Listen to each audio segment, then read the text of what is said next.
আমি নিরামিষ রান্নার জন্য রান্নাঘরে ঢুকবো আর কোনো অঘটন ঘটবে না? No, no, no, no, no, this is completely impossible. আমার গায়ে দেখেছো কি অবস্থা? তো চলো কেন এরকম অবস্থা হয়েছে সেটাই বলি। আজকে আমি ভেবেছিলাম ধোঁকা রান্না করব। আর দেখো মানুষ কম বেশি ধোঁকা দিয়ে যায় সেটা পর্যন্ত ঠিক ছিল। এখন ধোঁকা রান্না করতে গিয়ে যে ধোঁকাও আমাকে ধোঁকা দেবে, এই ব্যাপারটা কিন্তু ভীষণ অস্বাভাবিক। আসলে মানুষ কখনো নিজের বোকামির জন্য বা নিজের দোষেও ঠকে। তো এখানে আমি নিজের দোষেই বিপদে পড়েছি। আসলে ধোঁকা রান্না করার জন্য যে ডালটা বেটে আমি রেডি করেছিলাম সেটা পুরো ১২টা বাজিয়ে দিয়েছিলাম। আর ধোঁকার ডালনাতে আলু কেউ দেয় না, বাট আমি একটু আলু প্রিয় মানুষ কি না, তাই আমি নিজের জন্য কয়েকটা আলু দিয়ে দিয়েছিলাম। এখন ব্যাপার হচ্ছে ধোঁকার ডালনা করতে গেছি কিন্তু ধোঁকারই তো ১২টা বাজিয়ে ফেলেছি। তাহলে কি হবে শেষ অবধি দেখতে হলে পুরো ভিডিওটা দেখো।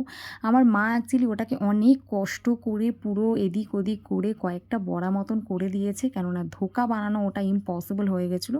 আর ফাইনাল লুক যেটা আসলো সেটা হচ্ছে এরকম। এটা যে খেতে পেরেছি এই আমার কপাল ভালো।